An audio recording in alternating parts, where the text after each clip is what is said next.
한동훈 국민의힘 비대위원장이 총선 승리 시 의원 정수 50명을 감축하겠다고 밝혔습니다. 국민의힘 공천관리위원회는 첫 회의를 열고 본격적인 공천 작업에 착수했습니다. 이재명 민주당 대표가 내일 당무에 복귀합니다. 민주당은 이 대표 피습 사건 재수사와 함께 해병대원 순직 사건과 양평 고속도로 특혜 의혹 등의 진실도 밝히라고 정부를 압박했습니다. 이낙연 전 대표가 이끄는 신당 새로운 미래가 오늘 창당준비위원회를 발족했습니다. 이준석 전 대표, 양향자, 금태섭 대표 등 제3지대 인사들도 한자리에 모여 빅텐트 연대가 가시화되고 있습니다. 4월 총선을 앞두고 이번 주 이슈가 된 현안과 관전 포인트를 짚어보는 2024 총선 픽스토리.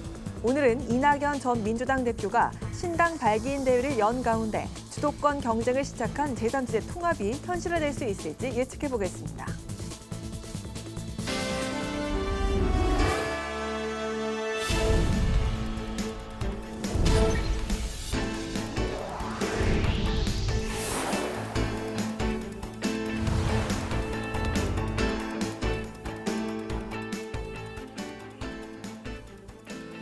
여러분 안녕하십니까? 1월 16일 화요일 국회 라이브 6 시작하겠습니다. 한동훈 국민의힘 비대위원장이 4월 총선에서 승리하면 국회의원 정수를 300명에서 250명으로 50명 줄이겠다고 밝혔습니다. 원희룡 전 국토부 장관은 이재명 대표 출마 가능성이 높은 인천 계양을 출마를 시사했습니다. 국민의힘 공천관리위원회는 국립현충원 참배를 한 뒤 당사에서 첫 회의를 열었습니다. 여당 소식을 한규미 기자가 보도합니다. 한동훈 국민의힘 비상대책위원장이 신년 인사회에서 국회의원 수를 300명에서 250명으로 50명을 줄이겠다는 계획을 밝혔습니다. 더불어민주당에게 이번에도 반대할 것인지 묻겠습니다. 더불어민주당만 반대하지 않는다면 대한민국의 국회의원 정수는 올해 4월 250명으로 줄어들 겁니다. 신년회에 참석한 원희룡 전 국토부 장관은 이재명 대표의 지역구인 인천 계양을 출마를 시사했습니다. 원 전 장관은 인천 계양을 지역구에 대해 제가 온몸으로 도전할 것이기 때문에 도전 지역이라 불러달라며 도전하는 곳은 곧 격전지가 될 것이라고 언급했습니다. 한편 국민의힘 공천관리위원회는 국립서울현충원 참배를 시작으로 공식 일정에 돌입하며 오늘 1차 회의를 열었습니다. 정영환 국민의힘 공천관리위원장은 공천 부적격 기준을 대폭 강화하겠다며 공천 기본 원칙으로 국민 눈높이에 맞는 공천, 민생 공천, 지역민을 위한 공천을 제시했습니다. 국민 여러분이 요구하는 이 시대적 상황에 맞는 도덕적 기준을 갖춘 분들을 공천하겠습니다. 선거 이후에 민생을 돌아보지 않는 후보 공천하지 않겠습니다. 또 공관위는 공천 컷오프 기준과 경선 방식 등 룰에 대해서도 논의를 이어갔습니다. 앞서 컷오프 기준에 대해 정 공관위원장은 혁신위의 하위 20% 공천 배제안을 적용하겠다는 의지를 밝혔습니다. 국회방송 한규미입니다. 더불어민주당은 정부가 실정을 반복하고 있다고 비판했습니다. 이재명 대표가 내일 업무 복귀를 예고한 가운데 민주당은 테러 사건에 대한 재수사를 촉구했습니다. 보도에 김동희 기자입니다. 더불어민주당은 윤석열 정부의 국정조사 요구서가 계속 제출되는 건 정부의 잇따른 잘못된 행태 때문이라며 대여 공세에 나섰습니다. 해병대원 순직 사건 수사 외압 의혹과 양평 고속도로 특혜 의혹 등 정부가 잘못을 숨기고 진실을 억압하고 있다며 국정조사를 압박했습니다. 참사와 군인의 억울한 죽음 그리고 대통령 가족의 범죄 의혹이 2년도 되지 않아 쌓인 것은 윤석열 대통령의 무능과 무책임을 넘어 무도함을 보여주는 것입니다. 김광호 서울경찰청장의 기소 권고와 관련해 정부의 책임이 밝혀졌다며 윤 대통령이 이태원 특별법을 지체 없이 공포해 책임자를 처벌할 수 있게 해야 한다고 주장했습니다. 또 대통령이 한 해 국정 운영 방향을 설명하는 신년 기자회견도 열지 않고 영부인과 함께 모습을 감췄다고 지적했습니다. 한동훈 국민의힘 비대위원장이 제안한 불체포 특권 포기 문제와 관련해선 민주당은 대통령의 거부권을 제한하는 방안까지 포함한 개헌안을 준비 중이라고 역공했습니다. 한편 이재명 대표는 내일 업무에 복귀하기로 했습니다. 이 대표 복귀를 앞둔 민주당은 규탄 대회를 열어 정치 테러 사건을 은폐하지 말고 다시 수사하라고 목소리를 높였습니다. 당대표 정치 테러 대책위는 경찰이 이 대표 피습 사건 현장을 물청소하고 와이셔츠를 증거로 확보하지 않은 경위를 따져야 한다고 재차 강조했습니다. 국무총리실과 수사당국 등 정부에 의한 이재명 대표 암살미수 테러 사건 축소 왜곡 시도에 대해서 용산과 정부의 철저한 진상 규명과 책임 있는 답변을 요구합니다. 또 경찰의 미흡한 대응으로 이 대표가 밟히고 사고 현장이 무분별하게 촬영된 걸 지적하면서 재발 방지와 함께 피의자 신상 공개를 거듭 촉구했습니다. 국회 방송 김동희입니다. 민주당을 탈당하고 제3지대 확대를 추진 중인 이낙연 전 총리가 가칭 새로운 미래 창당 발기인 대회를 열고 본격적인 신당 설립에 나섰습니다. 이 전 총리는 과거의 모든 허물과 결별하고 새로운 미래에 걸맞은 새로운 정당을 만들겠다고 강조했습니다. 이소희 기자의 보도입니다. 이낙연 전 총리의 신당 새로운 미래가 창당 발기인 대회를 열고 본격적인 창당 준비에 나섰습니다. 신당에서 인재위원장을 맡은 이 전 총리는 기존 정당의 적대와 증오문화와 결별하고 대한민국의 문제 앞에 비전과 정책을 내놓겠다고 밝혔습니다. 그러면서 한강 하구를 뜻하는 조강을 언급하며 모든 물을 아우르는 역할을 하겠다고 덧붙였습니다. 남한강, 북한강을 거쳐 한강으로 흘렀던 그 물을 모두 바다로 쏟아 넣는 곳이 조강입니다. 저는 동지 여러분 모시고 조강 같은 역할을 하겠습니다. 출범식에는 제3지대 연대를 모색 중인 정치인들이 대거 참석했습니다. 미래대연합 3명 의원과 새로운 선택 금태섭 대표, 양향자 한국의 희망 대표도 거대 양당 정치를 거세게 비판하며 새 정치를 위한 연대 의지를 다졌습니다. 이준석 개혁신당 정강정책위원장도 기존 정치 대신 국민의 마음을 헤아려 미래를 제시해야 한다고 덧붙였습니다. 우리가 해야 될 가장 중요한 첫 번째 소명은 지금까지 진흙탕 속에서 싸워왔던 그 정치의 전장을 바로 새로운 미래로 옮기는 것입니다. 그렇지 않습니까, 여러분? 한편 이준석 위원장의 개혁신당은 4호 총선 공약으로 대통령 배우자의 과도한 국정 개입을 견제하고 공적 활동은 공식화하는 대통령 배우자법을 제정하겠다고 밝혔습니다. 또 당색을 개혁 오렌지로 정하고 오늘보다 나은 내일이라는 슬로건도 내세웠습니다. 제3지대 신당들의 움직임이 빨라지는 가운데 빅텐트 연대가 개파와 정책을 넘어 뚜렷한 방향을 만들어낼 수 있을지 주목됩니다. 국회 방송 이소희입니다. 총선을 85일 앞두고 있지만 여야는 비례대표 배분 방식을 놓고 이견을 좁히지 못하고 있습니다. 국민의힘은 현행 준연동형과 병립형을 두고 고심 중인 민주당을 향해 입장을 밝히라고 압박하고 있습니다. 오다힌 기자가 보도합니다. 여야는 정치개혁특별위원회를 통해 선거제 관련 협의를 진행해왔으나 개편 논의가 좀처럼 속도를 내지 못하고 있습니다. 국민의힘은 정당 득표율에 따라 비례대표 의석을 배분하는 병립형 비례대표제 회귀로 당론을 모았지만 민주당은 준연동형과 병립형 비례대표제를 놓고 고심하고 있습니다. 준연동형 비례대표제는 지역구 의석수가 정당 득표율보다 적을 경우 모자란 의석수의 50%를 채워줍니다. 병립형 비례대표제는 정당 투표에서 받은 득표 비율만큼 의석수를 가져갑니다. 앞서 민주당은 위성정당 방지법 도입을 내세운 준연동형 비례대표제를 요구하다가 여당이 반발하자 병립형으로 무게가 쏠리는 듯한 발언을 했습니다. 여러분도 너무 잘 아시지만 승부 아닙니까? 멋있게 지면 무슨 소용이 있겠어요. 지금 우리가 처한 상황이 너무 엄혹하다.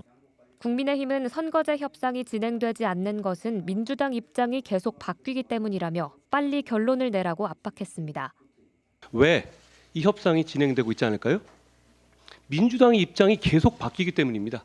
도대체 이 비례 제도에 대해서 민주당의 입장이 뭡니까? 책임 있는 입장을 내주시기 바란다는 말씀을 드립니다. 홍익표 민주당 원내대표는 비례대표제와 관련해 민주당이 연동형과 병립형을 반씩 절충하는 안을 검토하고 있다는 언론 보도에 대해 민주당 안이 아니라고 부인했습니다. 그 안은 정개특위 간사하고 정개특위 일부 위원들이 그 안에 대해서 내부적으로 협의를 해서 양당 원내대표한테 그 건의를 하겠다고 해서 제가 만약에 국민의힘에서 그 안을 긍정적으로 검토하겠다고 받아들이겠다면 나도 논의해보겠다.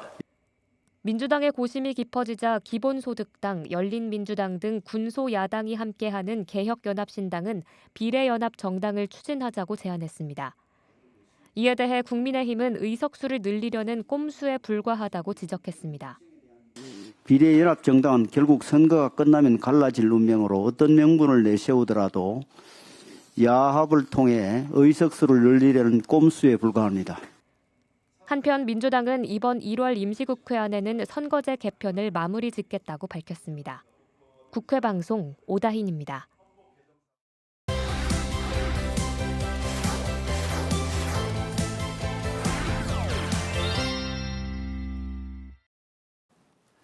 네, 오늘 이슈픽 서완한 개원 기자와 함께 오늘은 제3지대 움직임부터 다뤄보겠습니다. 서완한 기자 어서 오세요. 네, 안녕하십니까? 네.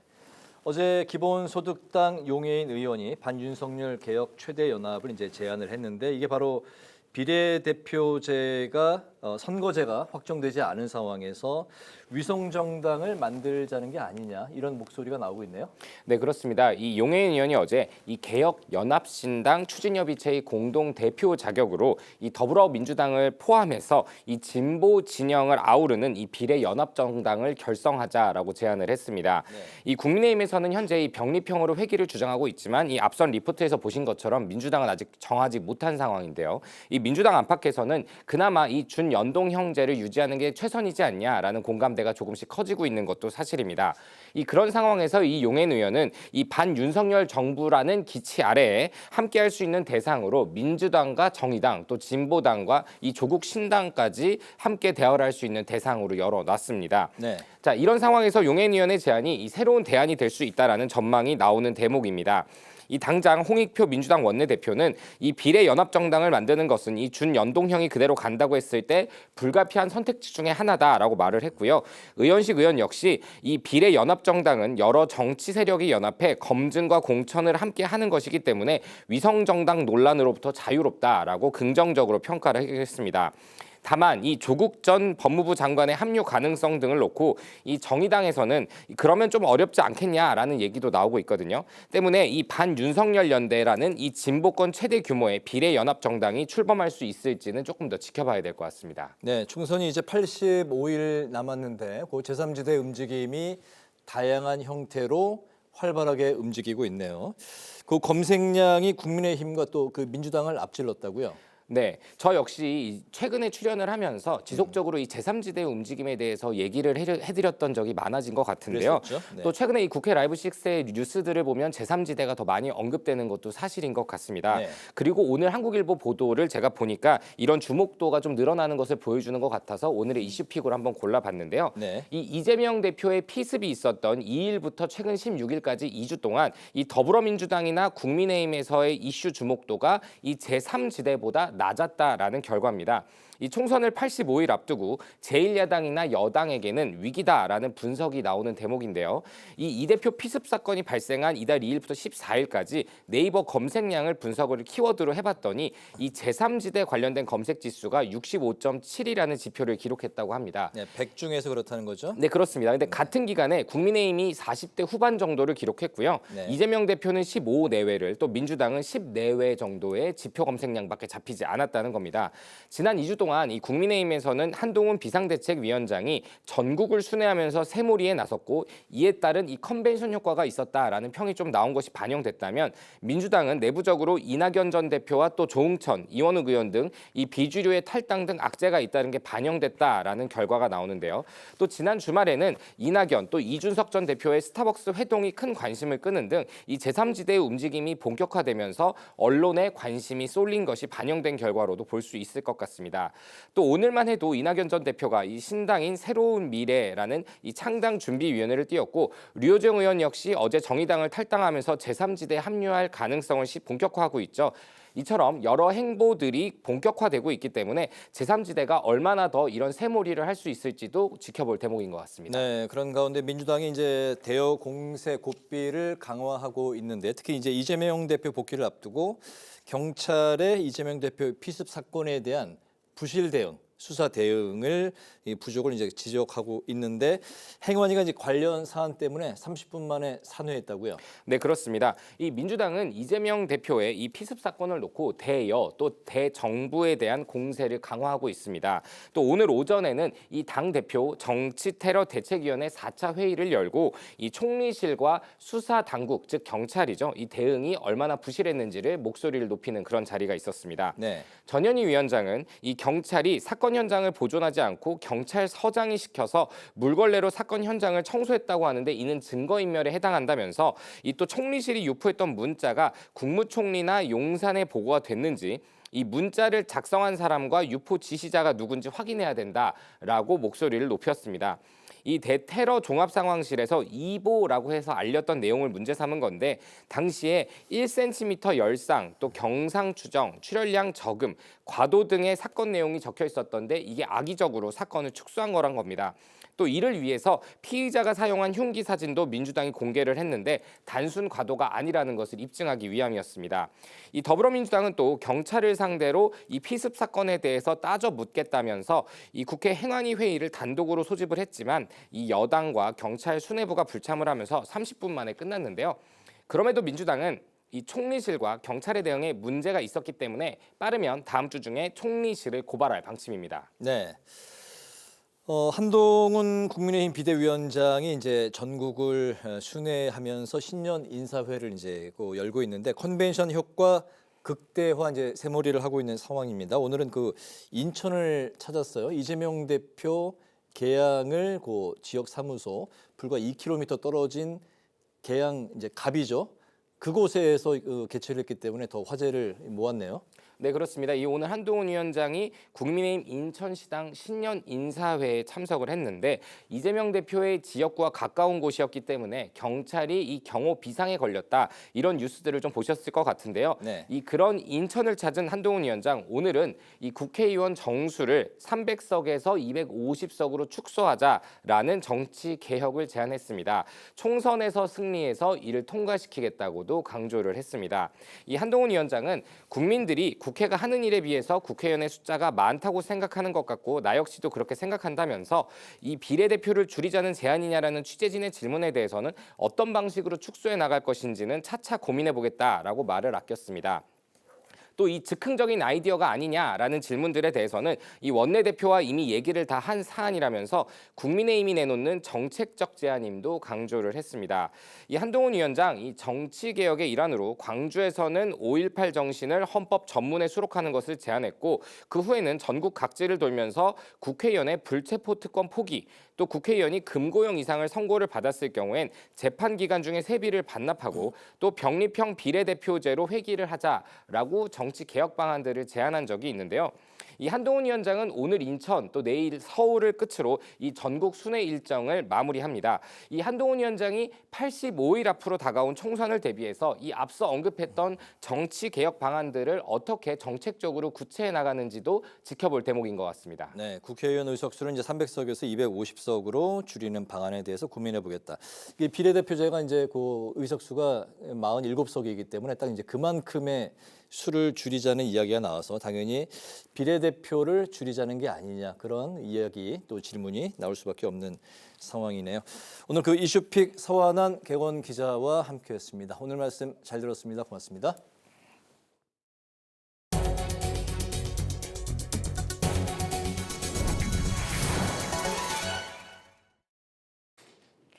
대한민국 국회의장으로서 14년 만에 모로코를 공식 방문 중인 김진표 국회의장이 첫 번째 일정으로 동포와 지상사 대표들을 만났습니다. 모로코 수입 관세 인상으로 인한 우리 기업의 어려움과 현지 인력 양성 필요성 등이 제기됐습니다. 장정현 기자가 보도합니다. 아프리카 북서부 3개국 순방에 나선 김진표 국회의장이 첫 방문국 모로코에서 가장 먼저 동포와 지상사 대표들을 만나 격려하는 자리를 마련했습니다. 김 의장은 지난해 9월 모로코 남부 지역을 강타한 지진 피해에 교민사회가 온정을 베풀어 감사하다고 전했습니다. 한국에 관해서 높은 평가와 또 그런 우리하고 교류 협력을 많이 하려고 하는 의지를 보이는 것도 다 이 자리에 계신 교민 여러분들께서 특별히 지상사 여러분들께서 많은 그 활약을 해주신 덕분 아닌가 싶어서 이 자리를 빌어서 다시 한번 감사드립니다.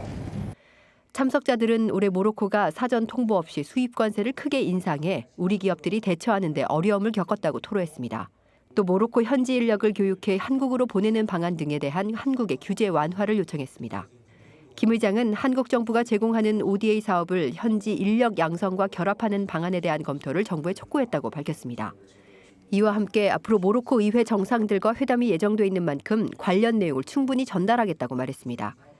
김 의장은 현지 시간으로 16일 모로코 상하원 의장 등 의회 지도자들과 회담을 갖고 양국 간 무역과 투자 활성화를 위한 환경 조성을 지원할 계획입니다. 국회 방송 장장현입니다. 국회 행정안전위원회가 이재명 더불어민주당 대표의 비습 사건과 관련해 긴급 현안 질의를 열었지만 여당과 경찰 수뇌부의 불참으로 30분 만에 산회했습니다. 여당 간사인 김용판 의원은 여야 합의도 없이 일방적으로 회의를 열었다고 주장했고 야당 간사인 강병원 의원은 투명하고 철저한 전면 재수사가 필요하다고 촉구했습니다. 야당은 오는 25일 예정된 행안위 전체 회의에 윤익은 경찰청장과 우철문 부산경찰청장 그리고 김혁수 국무조정실 대테러센터장의 증인 출석을 요구하는 안건을 단독으로 통과시켰습니다. 국민의힘이 반도체 산업을 키우기 위해서 규제를 확실히 풀고 인적, 물적 자원을 파격적으로 투입해야 한다고 강조했습니다. 유이동 정책위 의장은 인공지능이 대중화되는 만큼 이를 뒷받침할 반도체 기술 개발이 중요하다고 설명했습니다.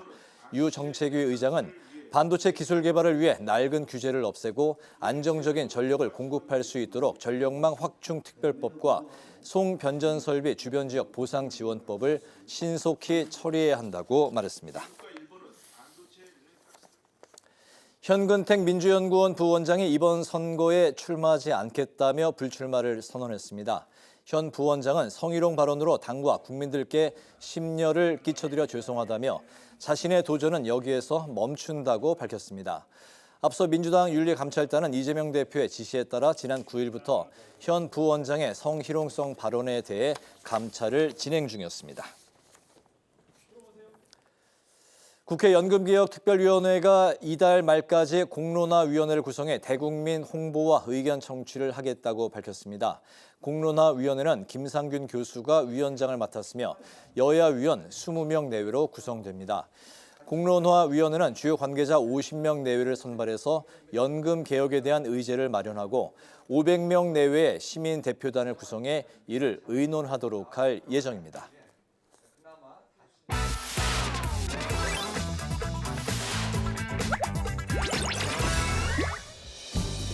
1월 16일 강아랑이 전해주는 정치권의 뜨거운 말말말 강아랑의 정치랑입니다. 첫 번째 주제, 7선 도전입니다. 과연 우리 정치가 이렇게 타락해서 되겠는가? 국회가 타락해서 되겠는가? 그런 고민을 걱정을 하다가 아이고 내가 나라도 나서서 이 질서를 바로잡아야 되겠다. 네, 국민의힘 전신인 새누리당 대표를 지낸 김무성 전 의원이 이번 총선에서 부산 중영도 지역구 출마를 선언했습니다. 무려 7선을 향한 도전인데요. 퇴보한 민주주의를 복원시키겠다며 출마 선언을 한 뒤 오늘 총선 예비 후보로 등록을 마쳤습니다. 올드보이의 귀환의 형태 모습인데 지금 국민들이 우리 당에게 요구하는 것은 그 편안하게 다선을 했던 사람들이 희생을 하라고 요구를 하고 있고 탈당을 해서 탄핵을 하셨던 분 아닌가요? 같은 당 후보를 대통령을 내고 나중에 그분들이 나가서 탄핵을 야당하고 더불어서 탄핵을 주도했던 분 아닌가요? 지금 네, 뭐 다 원인이 있지 않습니까? 이처럼 중진 물갈이 등을 내세우고 있는 국민의힘 입장에선 그의 등판을 부담스러워하는 분위기가 역력합니다. 특히 지난 2016년 19대 총선 당시 새누리당 당대표였던 김무성 전 의원은 박근혜 전 대통령과 대립하면서 직인 날인을 거부하고 잠적하는 이른바 옥새 파동을 벌인 바 있죠. 또한 박 전 대통령의 탄핵 과정에서 새누리당을 탈당해 바른정당을 만들고 탄핵 찬성표를 던지기도 했습니다. 김무성 전 의원은 1951년생으로 현재 72세인데요. 무엇보다 나이가 많다고 컷오프 당한다면 수용할 수 없다면서 무소속 출마까지 시사하기도 했습니다. 55년생을 기준으로 해서 그 이상은 공천 안 주는 게 아니냐 하는 그런 소문들이 막 있었어요. 네. 그런데 뭐 나이를 기준으로 해서 사람을 공천하고 안 하는 것은 잘못하면 또 뭐 헌법소원에 걸릴 수도 있는 부분 아니겠습니까? 예. 그걸로 가지는 않을 거라고 생각을 하고요. 김 전 의원 외에도 중앙 정치 무대로 복귀하려는 이른바 올드보이들의 움직임이 본격화하고 있습니다. 이인재 전 의원은 충남 논산, 계룡, 금산에서 예비후보 등록을 마치고 활동을 시작했고요. 20대 전반기 국회 부의장을 지낸 심재철 전 의원도 직전 지역구인 경기 안양 동안을 예비후보로 등록해서 6선 고지를 노리고 있습니다. 야권에선 대표적으로 박지원 전 국가정보원장, 전남, 해남, 완도, 진도 출마를 선언했고 17대 대선 후보까지 지낸 정동영 전 통일부 장관도 전북 전주평에서 우선 도전을 선언했습니다. 연륜을 바탕으로 무게감 있는 역할을 톡톡히 할 것이란 기대에 반해 세대 교체론이나 물갈이론에 따라 이들의 공천의 벽을 넘기 어려울 거란 비관론도 동시에 제기가 됩니다. 7선 도전에 나선 김 전 의원을 비롯한 이른바 올드보이들의 포부가 결실을 맺을 수 있을지 귀추가 주목됩니다. 두 번째 주제, 비례연합정당 탄생입니다. 여야가 이달 말까지 선거제를 확정하겠다는 목표로 국회 정개특위 등을 통해 협의를 진행 중이지만 특히 비례대표 배분 방식을 두곤 이견을 좁히지 못하고 있습니다.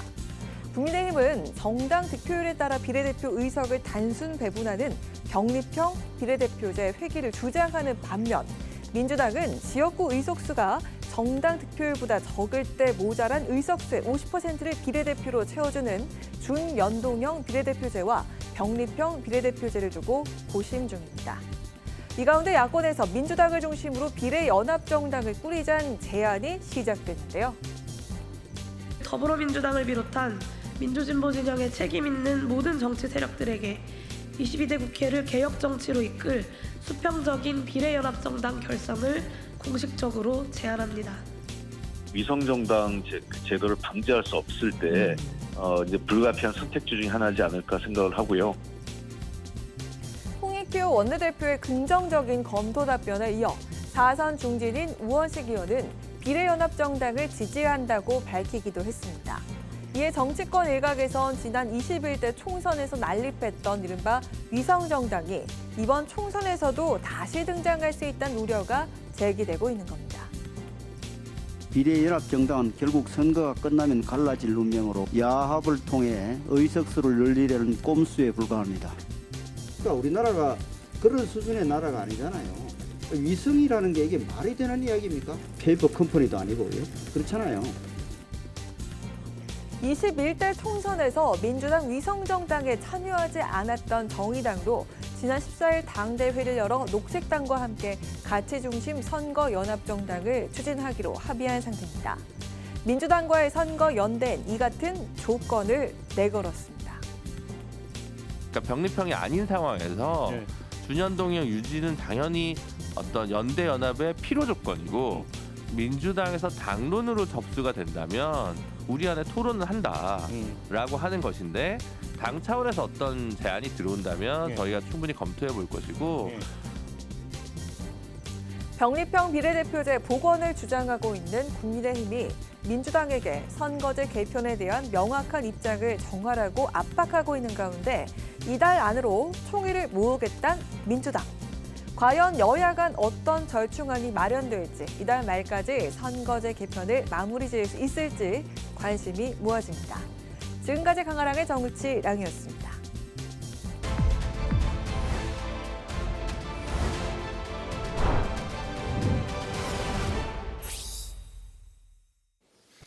네, 22대 총선을 불과 3개월 앞두고 새롭게 선보이는 총선 픽스토리. 이번 주 가장 이슈가 된 총선 현안과 주목해야 할 관전 포인트를 정치 전문가의 날카로운 시선으로 짚어드리겠습니다. 노동일 파이낸셜 뉴스 주필 이준환 인천대 정치외교학과 교수 모시고 자세한 이야기를 나눠보겠습니다. 두 분 반갑습니다. 네, 안녕하세요. 네, 안녕하십니까. 안녕하세요.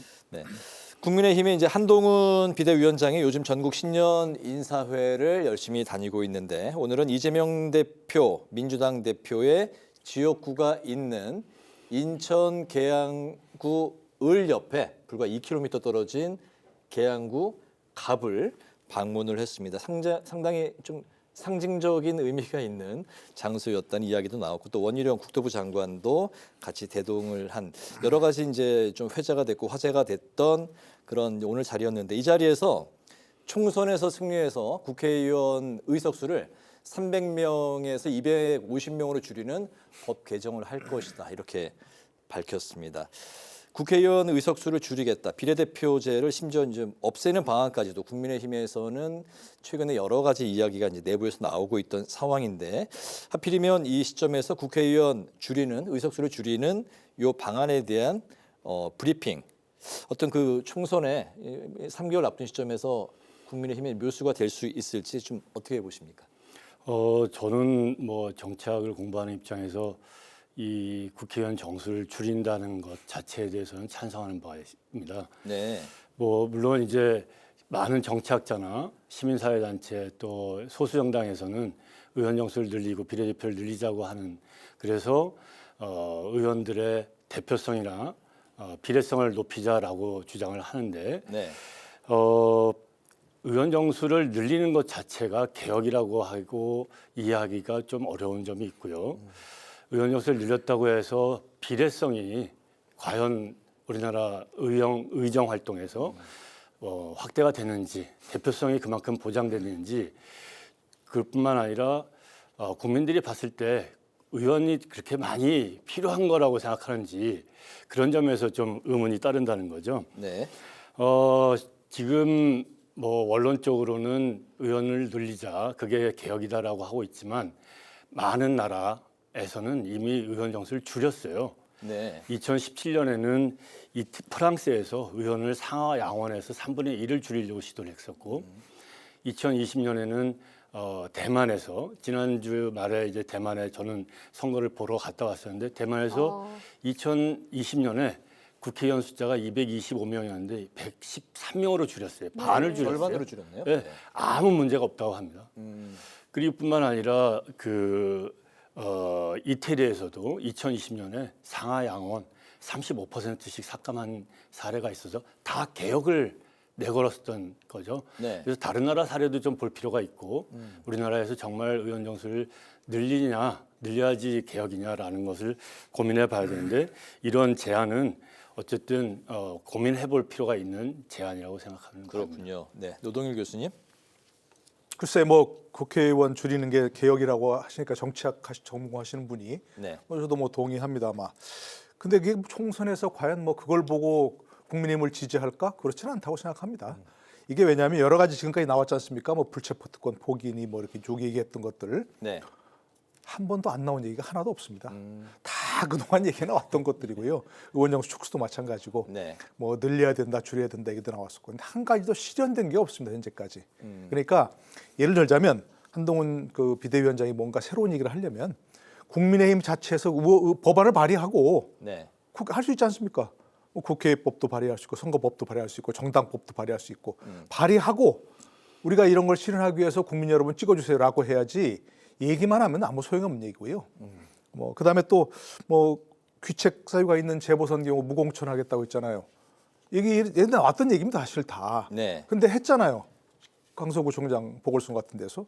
그러면 사과라도 하고 얘기해야죠. 저는 뭐 이 전체 얘기를 의미 없다고 보지는 않는데 네. 이 자체가 만약에 이제 정말로 진지하게 얘기한다면 지금 말씀드린 대로 제도화해야 된다는 얘기입니다. 본인들만 서약하거나 약속하거나 그러면 안 되고. 그러니까 지금 국민의힘 의원들이 많으니까 법안은 10명 이상이면 발의할 수 있잖아요. 네. 제도화하는 법안을 발의하라는 얘기입니다. 오늘이라도. 하고서 국민 여러분 우리가 지금 힘이 약해서 못하지만 우리가 저 총선에서 이기면 할 테니까 이 법안 실현되게 찍어주십시오. 이렇게 얘기해야 된다 그런 얘기입니다. 네. 네.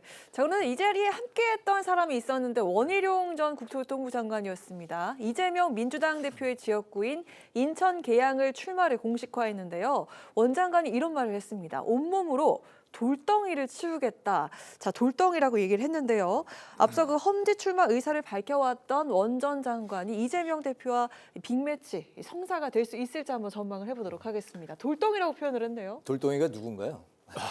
제가 뭐 구체적으로 거명하는 건 그렇고 네. 제가 이제 인천에서 오늘도 오는 길에 이제 계양을 지나서 왔는데 이런 원희룡 장관의 언사가 이재명 당대표로 하여금 선택지를 더 좁혀놨다. 이렇게 돌덩이라는 표현까지 썼는데 뭐 비례대표로 출마를 하거나 아니면 출마를 아예 안 하고 뭐 대기종군을 하겠다고 선언하기도 굉장히 옹색해지게끔 만든 거죠. 실제로 지금 이재명 대표는 1월 12일 날 후보자 검증위원회에 뭐 통과를 했고요. 네. 결격 사유가 없는 걸로 논란은 있지만 통과를 했고요. 아직은 예비 후보자 등록을 하지 않은 상태예요. 네. 뭐 아마 시정을 재고했을 테지만 지금 이런 그 당 내에서 일선에서 후퇴하고 또 좀 당을 위한 그런 정치를 요구했음에도 불구하고 아주 꿋꿋하게 자기 길을 걸어가고 있는 상황 아니겠습니까? 그런 상태를 봤을 때는 이 원희룡 장관이 또 전 장관이 출마를 했을 때 서로 둘이 붙어서 큰 그 주목을 끌 가능성이 있고요. 이랬을 때 뭐 원희룡 전 장관 입장에서도 크게 손해 볼 거는 없는 매치가 되지 않을까 그런 그 예상을 좀 해봅니다.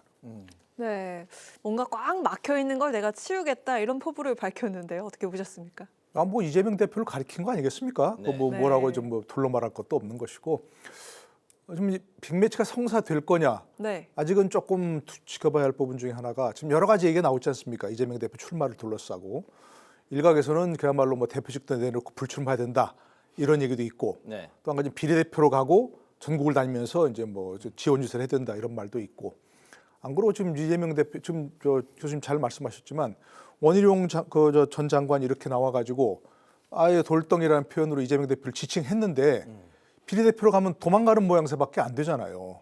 불출마한 것도 마찬가지고 네. 네. 불출마해서 의원직을 뭐 상실한다 이거는 본인의 개인적 사법 리스크 때문에 절대 선택할 수 없는 그런 것들이고 그러니까 현재로서는 제가 보기에는 이재명 대표의 선택지는 여기에 가서 원래도 출마해서 출마 안 할 이유가 없지 않습니까? 출마 안 할 이유가 없고 출마해서 원희룡 전 장관과 빅매치가 성사되는 것밖에는 제가 보기에는 정도로가 없을 것 같은데 모르죠. 뭐 또 이재명 대표의 선택이 어떨지는 잘 모르겠고 제일 중요한 건 선거제가 어떻게 되느냐. 그야말로 병립형으로 가느냐 아니면 준연동형으로 지금처럼 가느냐밖에 없는데 지금처럼 간다면 병립형이 아닌 이상 비례대표 갈 수는 없으니까 네. 본인이 거기 선택하는 출마하는 거 외에는 선택지가 없을 것 같은데 아직까지 선거제도가 불확실하기 때문에 뭐 정확하게 얘기할 수는 없는 거죠. 네. 좀 첨언하자면 이 계양 지역이 인천에서 민주당세가 제일 강한 지역으로 그렇죠. 꼽혀요. 네. 실제로 지난 해 7월에 인천일보에서 여론조사했을 때 가장 민주당 지지가 높은 지역이고 그 지역을 보궐선거로 들어갔을 땐 이 또 이재명 대표로서는 그 어떤 목적이 있었고 분명히 필요성이 있거나 또 가서 승리한다라는 보장이 있었기 때문인데 지금까지도 불출마 얘기를 안 한다면 아마 지역구로 출마할 가능성이 농후해 보이고요. 연동형 또는 준연동형으로 간다면 남성들이 또 후보로 비례대표로 가기가 굉장히 숫자가 적어져요. 그러니까 대통령 후보급이 그 자리 하나를 나한테 다오 하고 지역구를 포기하거나 불출마하거나 뭐 비례대표로 가는 것은 조금 어려운 상황이 되지 않았을까 이런 생각을 합니다. 원희룡 대표가 먼저 링에 올라서 들어오라고 한 이상 이재명 대표가 이제 그 지역의 어쨌든 현역 의원인데 회피를 하는 모양새는 좀 그 가능성이 극히 적다 이렇게 보시는 거죠. 네. 어쨌든 명령 대전으로까지 벌써부터 불리고 있는데 이게 현실화될 수 있을지 3개월 앞으로 다가왔는데요. 좀 지켜봐야겠습니다. 이런 가운데 최근에 이제 가장 많이 나오는 검색어 정치 관련해서 제3지대 움직임이 이제 점점 빨라지고 있는데요. 관련해서 이제 오늘 오후에 이낙연 전 대표가 신당 새로운 미래가 창당 발기인 대회를 열었습니다.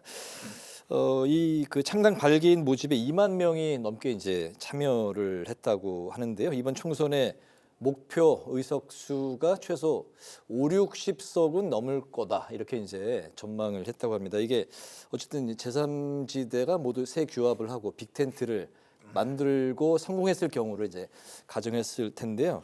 5, 60석 뭐 가능할까요? 어떻게 보십니까? 글쎄 지금 상황에서 뭐 가능하다 가능하지 않다 얘기할 수 있겠습니까?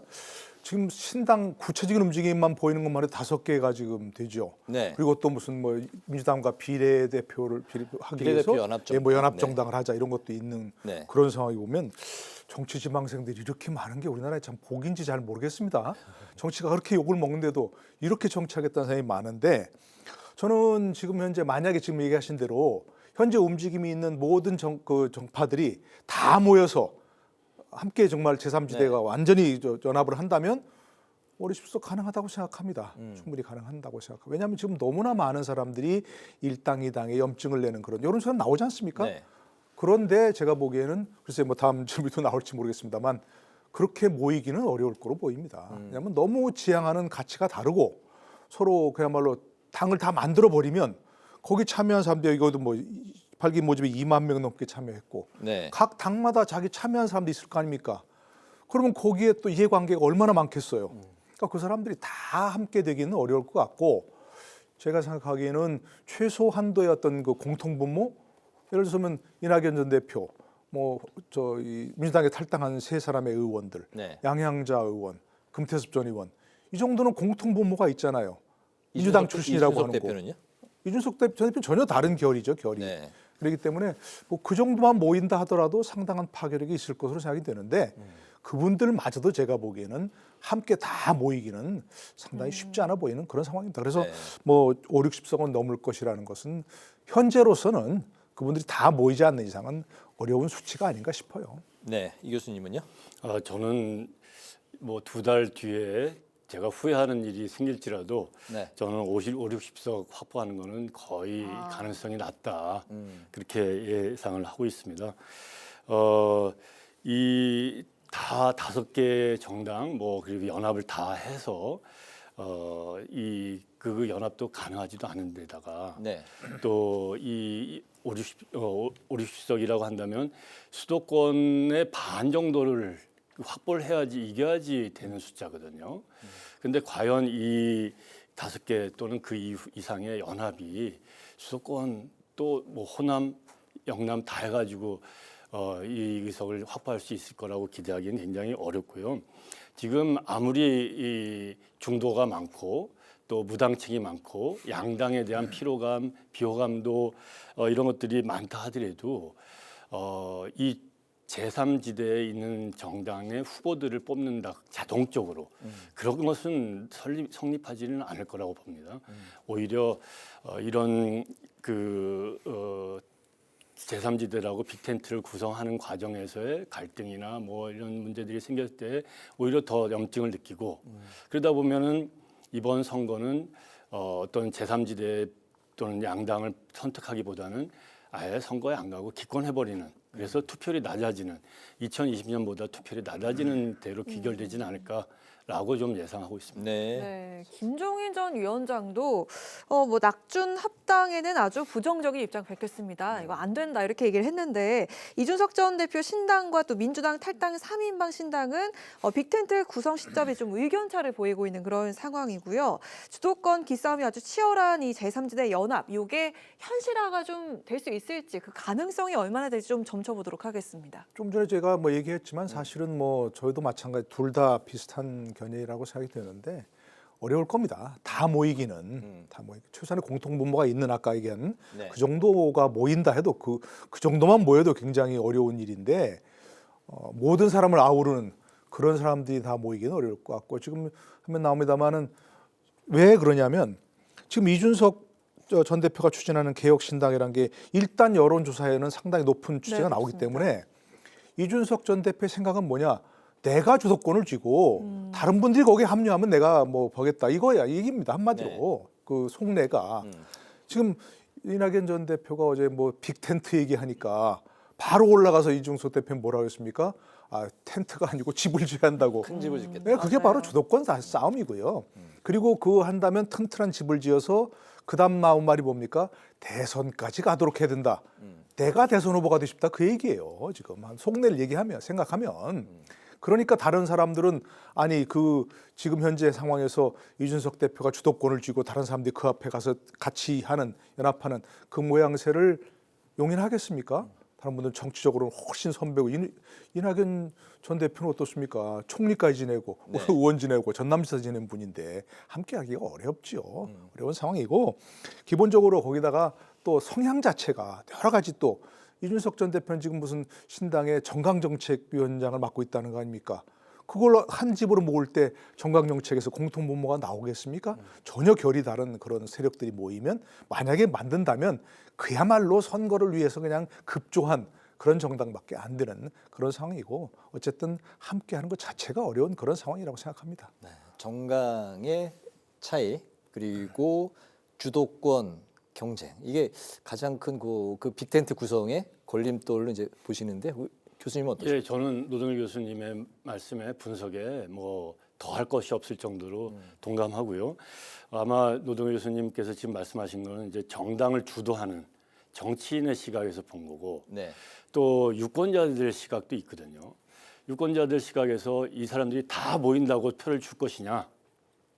그렇지는 않을 거예요.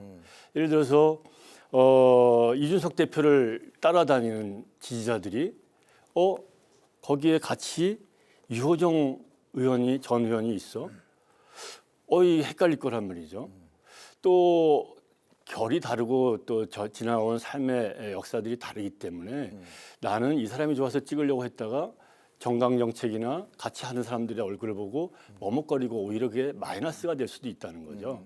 그래서 단순히 이 빅텐트를 만드는 것이 중간 중도층을 다 흡수한다라고 기대하고 하는 것은 조금 어려운 거라고 생각을 합니다. 그러니까 일부에서 얘기하는 이른바 제3의 길이라고 하는데도 오해가 뭐냐면 네. 처음부터 예를 들어서 보수도 아니고 진보도 아니고 중도 이게 아니라 보수나 진보에 확실하게 뿌리를 받고 그러나 시대에 따라서 상황에 따라서 유연한 어떤 이른바 중도 쪽으로 손을 내미는 그리고 길을 넓히는 그런 쪽으로 게 진짜 제3의 길이라고 하는 것이 외국에도 마찬가지고요. 네. 처음부터 우리는 보수도 아니고 중도 진보도 아니고 우리는 제3이야 이렇게 하는 건 사실은 별로 소구력이 없다는 얘기입니다. 우리가 봤지 않습니까? 우리나라에서도 안철수 의원이 뭐라고 했습니까? 뭐 극중주의라고 해서 중도를 처음부터 내세웠는데 그거는 사람들이 별로 아무도 양쪽에 염증을 내더라도 비록 염증을 내더라도 그것에 대해서 이렇게 크게 사람들이 끌리는 호소력이 있는 길은 아니라는 거죠. 알겠습니다. 그런 상황에서 야권은 이제 군소 정당이 모인 개혁연합신당 추진협의체가 민주당의 이제 비례연합 정당을 이제 제안을 했습니다. 이제 민주당에서는 이제 호응하는 목소리도 들렸고 국민의힘은 병립형 비례대표제를 이제 강조를 했고 일각에서는 이제 또다시 이제 꼼수 위성정당 이제 뭐 하려는 거 아니냐 그런 이제 논란이 이제 불거지기도 했습니다. 민주당이 이제 선거까지 얼마 남지 않았고 비례대표 선거제를 채택을 하는 이제 결정의 시간이 얼마 남지 않았습니다. 과연 민주당의 선택이 좀 어떻게 결론이 날까요? 글쎄요, 저는 그 점치기가 좀 어려운데요. 시간은 없고 지금 민주당은 딜레마에 빠져 있는 거거든요. 병립형으로 돌아가자니 또 연동형이라고 해서 비례성을 높이려고 했었던 그런 약속들을 저버리게 되고 네. 준연동을 하자니 또 이 실리 그 위성정당을 포기할 수는 없는 상황이고 그래서 선택을 지금 못 하고 있는데 이 군소 정당들도 이 선거 제도를 정략적으로 접근하고 있어요. 이런 것을 민주당이건 국민의힘이건 정략적으로 이 선거제도를 일국의 선거제도를 비례제도를 이렇게 정략적으로 접근하지 않도록 그렇게 일단 접근을 좀 할 필요가 있다고 생각하고 네. 일단 선거제도는 정개특위에서 합의가 이루어져야 되는데 국민의힘과 민주당과 국민의힘이 합의를 이룰 수 있는 제도 이런 것들을 시급하게 찾아서 그 절충을 해나가야 된다는 생각을 합니다. 네, 노동일 교수님. 글쎄 저는 예전부터 지난 21대에서 이른바 준연동형 비례대표제 이런 걸 도입할 때부터 계속 비판을 했는데요. 왜 그때 처음에 그렇게 나왔잖아요. 얘기하면서 국민은 계산하는 건 몰라도 된다고. 국민이 몰라도 되는 제도가 어디 있습니까? 국민이 주권자인데 네. 내가 한 표를 찍으면 어디로 가서 어떤 사람이 유리하게 되고 어떤 사람이 당선될지를 확실히 알고 내가 표를 던져야 되는 거 아니겠습니까? 근데 몰라도 된다는 게 어디 있습니까? 그런 말이. 이건 정말 국민의 주권, 이른바 국민 주권이라는 걸 무시하는 그런 태도고 정치인들이 국민들은 국민이 위임한 권력을 행사하는 게 정치인이라는 것을 망각한 그런 말 태도죠. 그런 제도를 도입하는 건 말이 안 되는 거죠. 첫 번째가. 두 번째 지금 이 교수님 지적하셨지만 예를 들자면 지금 그것도 뭐 연동형 비례대표라고 하는 것은 글쎄 지금도 얘기하는 게 그 정당들 많은 뭐 이른바 시민사회단체 정당들이 얘기하는 게 네. 지역구에서 한 석도 얻을 수 없는 사람들이 두세 석을 얻기 위해서 또는 한두 석을 얻기 위해서 자기들 정당을 그 비례대표 넣어달라 그런 게 어디 있습니까 도대체. 정정당당하게 국민들의 심판받아서 심판받을 수 없으면 다음을 기약해야 되는 것이고 우리들에게 우리가 이렇게 돼 있으니까 찍어주세요라고 해야지 몇 사람과 어울려 가지고 우리는 한 석, 두 석 얻기 위해서 이렇게 한다는 건 정말로 이건 꼼수밖에 안 되는 것이고요. 안 되는 것이고 그렇게 해서는. 또 한 가지 이건 경기 룰입니다. 선거제도라는 것은 선거의 룰이잖아요. 그러면 거기에 참여하는 모든 사람들이 동의해야 됩니다. 지난번에 그렇게 이른바 지금 현재 국민의힘 계열 정당이 때 동의하지 않는데도 불구하고 억지로 그걸 통과시켰던 그걸 배제하고 그런 룰이기 때문에 제가 그때 비판했던 것은 뭐냐면 네. 예를 들어서 이렇습니다. 축구하자고 모였으면 축구 경기를 해야 하잖아요. 그런데 우리가 인원이 많다고 해서 15명 해 우리는. 한쪽은 싫어 우리가 처음부터 11명 하기로 했는데 왜 15명 해? 라고 하면 안 하려면 말아. 우리 15명을 할 거야. 이러면 누가 동의하겠습니까 거기에. 네. 지금 그런 룰이거든요. 지난번 만드는 룰이. 이번에도 그러면 안 된다는 얘기입니다. 모두가 동의할 수 있는 룰을 만들어야지 그렇지 않고 한쪽은 배제하고 몇 사람 이쪽에 찬성하는 사람들만 해서 축구 경기 혼자 하겠다? 이러면 안 되는 거죠. 그러니까 모든 사람이 동의할 수 있고 국민들이 이해할 수 있고 그리고 꼼수가 아닌 정정당당한 그런 제도를 만들어야 된다 그렇게 생각합니다. 알겠습니다. 2024 총선 픽스토리 오늘 이게 총선을 앞두고 처음 저희가 신선한 코너 첫 번째 시간을 가져봤는데요. 지금까지 노동일 파이낸셜 뉴스 주필 이준환 인천대 정치외교학과 교수와 함께했습니다. 두 분 말씀 오늘 잘 들었습니다. 고맙습니다. 네, 고맙습니다. 오늘 국회 라이브 6 여기까지입니다. 시청해주신 여러분 고맙습니다.